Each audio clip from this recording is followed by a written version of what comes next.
राधे राधे दोस्तों, मेरा नाम है प्रशांत कुमार धर। दोस्तों, आज मैं जो अभी थिएटर में लगा हुआ है कल की मूवी, जिसका खूब बहुत हाइक चल रहा है और वो कितने करोड़ रुपयों के कमाई कर रहा है ना, तो ब्लॉकबस्टर हिट हुआ। तो उस कल की मूवी के बारे में आप लोगों को कुछ बोलना चाहता हूँ। और कल की मूवी के मैं तो मूवी देखा नहीं, लेकिन बहुत जल्द देखने का इच्छा है।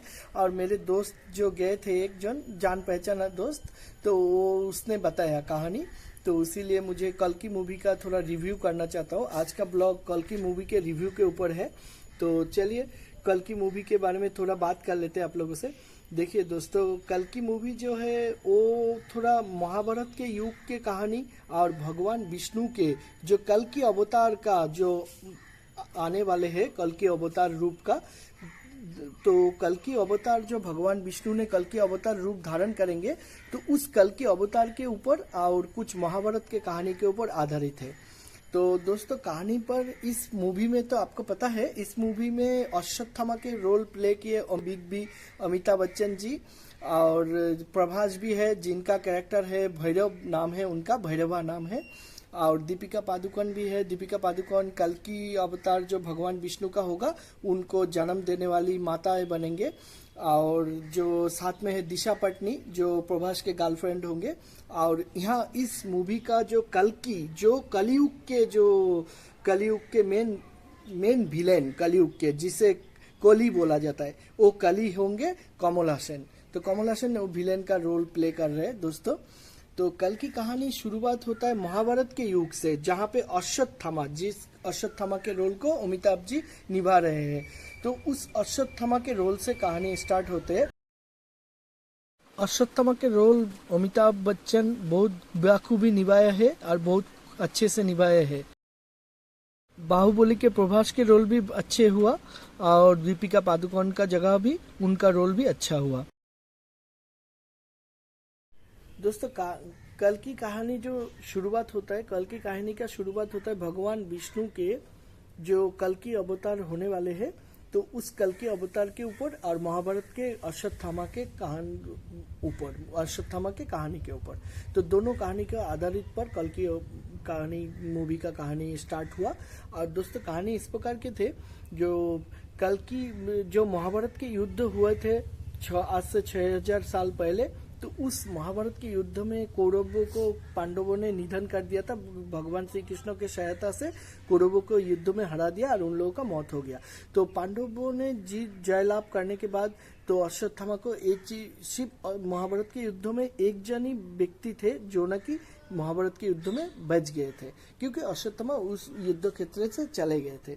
तो अश्वत्थामा थे पांडव और कौरवों के गुरु द्रोणाचार्यों के बेटा, और अश्वत्थामा ही उस युद्ध क्षेत्र से चले गए थे। तो पांडवों ने जब जयलाभ किया और महाभारत के युद्ध समाप्त हुआ, उसके बाद अश्वत्थामा आया और महाभारत के इस युद्ध में अपने परिवार, अपने पिता, गुरुजन, दोस्त, यार, मित्रों यानी दुर्योधन और सबको मरते हुए देखा।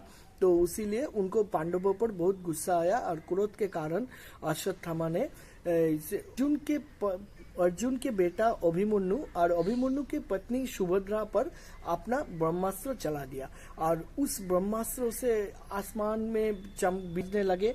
और उस ब्रह्मास्त्र अगर अभिमन्यु के पत्नी के गर्भ में जाए, तो अभिमन्यु का गर्भ में एक बेटा, अभिमन्यु के पत्नी भी प्रेग्नेंट थे, तो उनका गर्भ नष्ट हो जाएगा और उनका देहांत हो जाएगा। तो उसी वजह से जब ब्रह्मास्त्र अभिमन्यु के पत्नी की तरफ आने लगे, तो भगवान श्री कृष्ण ने आकर उन्हें, अभिमन्यु के पत्नी को बचाया और रक्षा किया ब्रह्मास्त्र से। तो उसके बाद भगवान श्री कृष्ण गुस्सा हो गया और नाराज होकर भगवान श्री कृष्ण ने अश्वत्थामा को अभिशाप दे दिया। जे अश्वत्थामा चाहे जितने भी कोशिश करे, उनको हर युग में जीना पड़ेगा और अश्वत्थामा का समाप्त कभी नहीं होगा। युग का समाप्त होने तक अश्वत्थामा को जीवित रहना पड़ेगा, उनको अमर रहेगा और उनका मौत कभी नहीं होगा। वो अगर मौत का भिक्षा भी मांगे फिर भी उनको मौत नहीं मिलेगा। तो अश्वत्थामा को इस तरह से शाप देने के बाद भगवान श्री कृष्ण ने बोला अभी सुदर्शन चक्र से उनका संहार कर सकते। तो अश्वत्थामा को अपना भूल का, गलती का एहसास हुआ, उनको रियलाइज हुआ जो भी किए, जिनके साथ दिए, कौरवों के साथ देकर वो गलती किया। तब अश्वत्थामा ने अपने गलती का पछतावा करके भगवान श्री कृष्ण जी से माफी मांगे। तो और इस शाप से छुटकारा पाने का कोई उपाय पूछे। तब भगवान श्री कृष्ण ने अपने कोमल हृदय होने के कारण तो अश्वत्थामा का पुकार को सुना और बोला ठीक है, जब तक कलियुग में सुमति नाम के महिला के गर्भ से कलियुग के अंत में भगवान श्री कृष्ण यानी भगवान विष्णु जी का अवतार कल की अवतार जन्म लेंगे।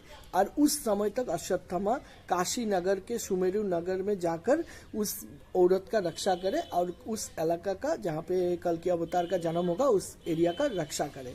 तो इसी तरह से बोलने के बाद अश्वत्थामा वहाँ पे चले गए काशी के सुमेरु नगर में और वहाँ का रक्षा करने लगे। इधर दिखाया मूवी में वहाँ पे एक कॉम्प्लेक्स बने हुए थे। वो कॉम्प्लेक्स जो थे, कॉम्प्लेक्स का अंदर सिर्फ धनी व्यक्ति जिनके पास पैसा धन दौलत है वो व्यक्ति जा सकते, क्योंकि वहाँ पे भैया कितने थे मिलियन, 1 मिलियन ना, $1 मिलियन देना पड़ेगा। तो $1 मिलियन देने के बाद ही वहाँ उसके अंदर उस कॉम्प्लेक्स के अंदर कोई भी व्यक्ति जा सकते, या तो इसके अलावा कोई नहीं जा सकते थे। इतने पैसे तो सिर्फ धनवान व्यक्ति के पास ही रहेगा, कोई गरीब के पास तो इतना पैसा नहीं रहेगा ना। तो इसीलिए उस कॉम्प्लेक्स के अंदर सिर्फ धनवान ही रहते थे, कोई गरीब व्यक्ति सब लोग कॉम्प्लेक्स के बाहर एक गुफा में रहते थे।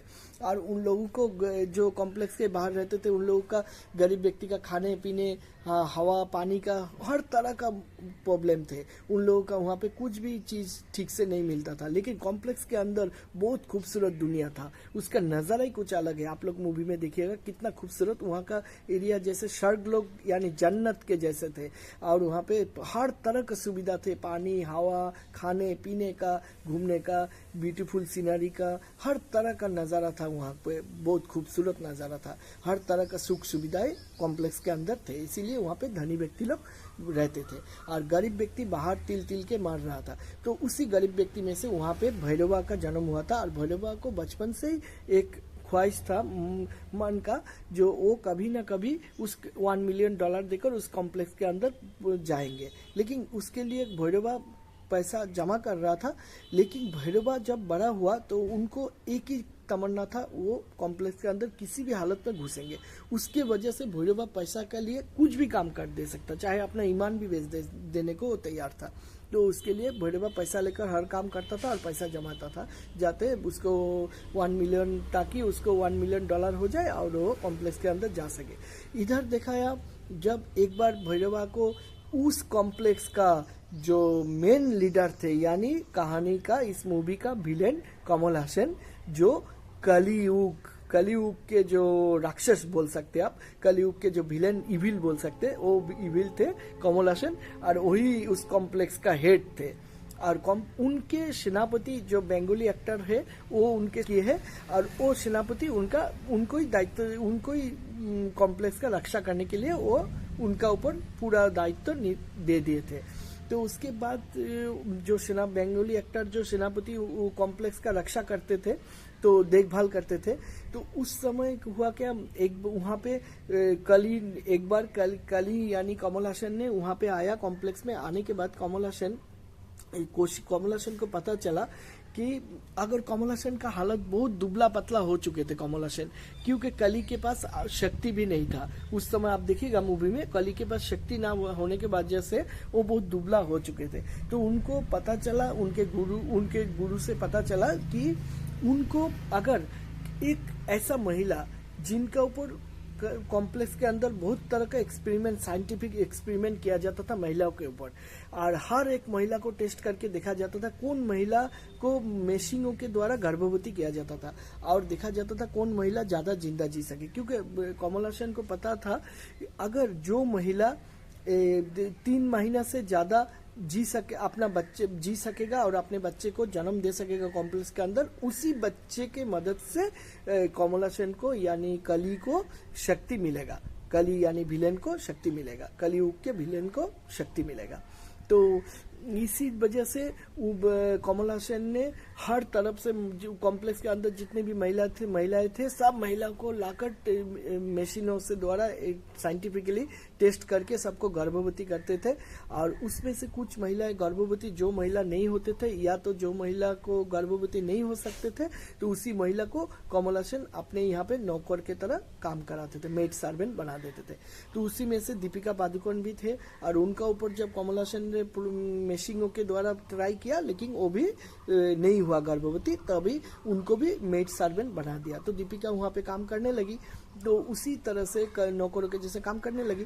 तो धीरे धीरे 3-4 महीना जाने के बाद और जितने भी, एक बात है दोस्तों, जितने भी महिलाओं को मशीनों के द्वारा प्रेग्नेंट किया जाता था, लेकिन वो महिला ज़्यादातर 1 महीना होते होते मर जाते थे, कोई भी नहीं बच सकते थे, यानी कमलासन का कोई भी काम में नहीं आता था कोई भी महिला।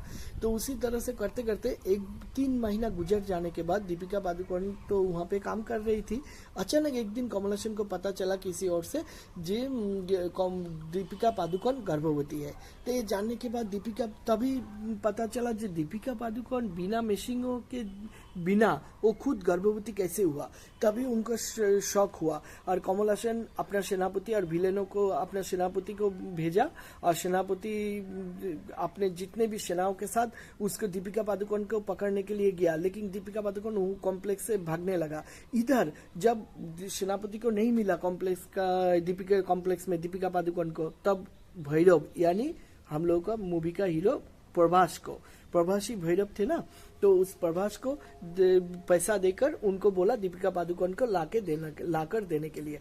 तो प्रभास जब दीपिका पादुकोण के पीछे लगने लगा और उसको पकड़ने के लिए उसको ढूंढने लगा, ढूंढते ढूंढते उनको जब दीपिका पादुकोण मिल गया, जिस एरिया में दीपिका पादुकोण छुप कर बैठी थी उस एरिया को मिल गया, तब प्रभास जब दीपिका के ऊपर अटैक करने गया, तो उसी समय अश्वत्थामा यानी कहानी के अमिताभ बच्चन जी वहां पे आए, और अश्वत्थामा के रोल प्ले कर रहे थे ना अमिताभ बच्चन जी, तो अमिताभ बच्चन जी वहाँ पे आए, और फिर प्रभास और अमिताभ बच्चन के अंदर यानी भैरवा और अश्वत्थामा के अंदर फाइटिंग हुआ, जोरदार एक्शन हुआ।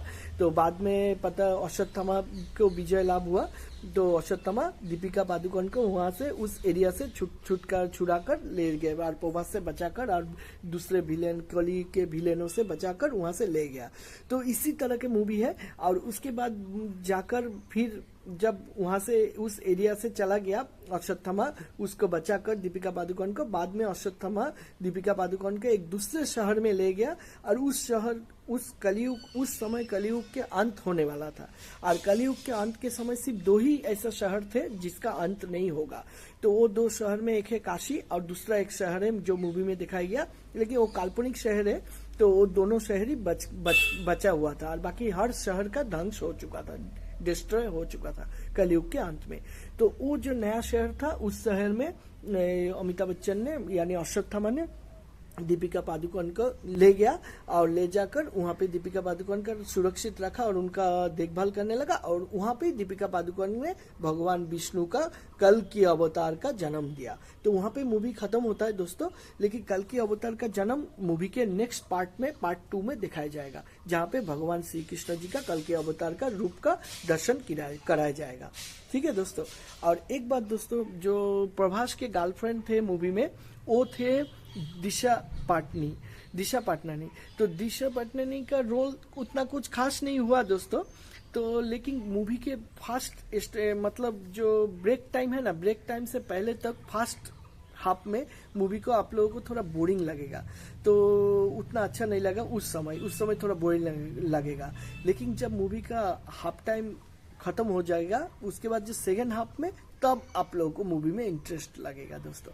ये कहानी कुछ पुराने जमाने के महाभारत के कहानी के साथ कुछ साइंटिफिक जमाने के दुनिया को मिलाकर झुलाकर कहानी को बनाया गया है। और कहानी का मेन विलेन है कमल हसन, जो कलियुग के विलेन, कलियुग ही बोल सकते, कलियुग के जो राक्षस वही है, कलयुग तो वही है ना कमल हसन, तो वही कमल हसन ने वो विलेन का रोल पार्ट किया। तो कमल हसन का मेन रोल यहाँ पे ज्यादा कुछ 2 बार ही उनको दिखाया गया, उनका ज्यादा रोल आप लोगों को मिलेगा पार्ट 2 में, जहाँ पे भगवान श्री कृष्ण का कल की अवतार मिलेगा हीरो के रूप में, और विलेन के रूप में कमल हसन कलयुग को ठीक से दिखाया जाएगा। वहाँ पे भगवान के साथ विलेन का टक्कर होगा दोस्तों। पार्ट 2 के लिए इंतजार करिएगा। तो अभी फिलहाल पार्ट 1 जो अभी मूवी जो आया है, तो इसको देखिए आप लोग और एंजॉय कीजिए, और कली मूवी का एंजॉय कीजिए। तो मैं भी सोचा कभी जाऊंगा बीच में तो देखने के लिए। तो अभी के लिए यही था कली जो रिव्यू, एक छोटा सा रिव्यू जो आप लोगों के साथ वीडियो में शेयर किया दोस्तों। तो आप लोग देखिएगा कली मूवी को, और मूवी बहुत अच्छा हुआ, एंटरटेनमेंट हुआ। हाँ देखिए दोस्तों, मूवी में फर्स्ट हाफ में थोड़ा बोरिंग किया, और दिशा पाटनानी का रोल और जो बेंगोली लेडी एक्टर जो कमल हसन के सेनापति, उन लोगों का रोल उतना खास नहीं हुआ, लेकिन मूवी में ज्यादा से ज्यादा अच्छा रोल हुआ अमिताभ बच्चन का, जो अश्वत्थामा के रोल किए, और प्रभास का रोल भी ठीक ठाक ही है, उतना ज्यादा भी खराब नहीं और उतना भी बेस्ट नहीं होने से भी मोटा मोटी ठीक है उनका रोल। और दीपिका पादुकोण का रोल भी बहुत अच्छा हुआ। तो इन लोगों का रोल मिलाकर मूवी बहुत ही अच्छा हुआ। और एक हम लोगों का प्राचीन सभ्यता के ऊपर, प्राचीन धार्मिक ग्रंथ के ऊपर दिखाया गया कहानी को, साइंटिफिक दुनिया के साथ और दुनिया के भविष्य में आने वाले कहानी को दिखाया गया। तो इसीलिए मूवी का कहानी बहुत सुपर है, बहुत अच्छा है। तो आप लोग देखिए और एंजॉय कीजिए मूवी को। तो और भगवान विष्णु के कल की अवतार आने का इंतजार कीजिए दोस्तों। तो हम लोग भी सुने हैं ना, क्योंकि भगवान विष्णु के जो कलयुग खत्म होने के बाद, खत्म होने का समय, भगवान विष्णु के कली अवतार आएंगे और वो माता वैष्णव देवी के साथ शादी करेंगे। तो ऐसा हम लोग सुने हैं ना दोस्तों। तो वही कल की अवतार के भगवान विष्णु के आने के कहानी के पहले का स्टार्टिंग दिखाया गया मूवी में दोस्तों। तो और पार्ट 2 में दिखाया जाएगा भगवान विष्णु के कल की अवतार को। तो देखिएगा मूवी अच्छा ही हुआ। और यहाँ का मूवी का ग्राफिक्स बहुत बढ़िया किया दोस्तों। कोई नहीं सोच सका, जो हॉलीवुड मूवी में जिस तरह का ग्राफिक्स दिखाता है वो इंडियन सिनेमा में दिखाएगा, यही सब लोग को आश्चर्यित कर दिया, क्योंकि कोई नहीं सोच पाया था जो इंडियन सिनेमा में इस तरह से ग्राफिक्स दिखाया जाएगा दोस्तों। तो ये बहुत अच्छा हुआ ये चीज। और मूवी भी ऐसे, मूवी का स्टोरी बहुत दमदार है दोस्तों। तो आप लोग देखिए और एंजॉय कीजिए। तो फिर मिलते हैं दूसरे वीडियो में दोस्तों। आज का वीडियो अगर अच्छे लगे तो काइंडली सब्सक्राइब, लाइक और प्यारा सा कमेंट कर दीजिएगा। थैंक यू दोस्तों, लव यू ऑल। और कल की मूवी को देखिए और एंजॉय कीजिए दोस्तों। क्या सीन है, वाह क्या सीन है।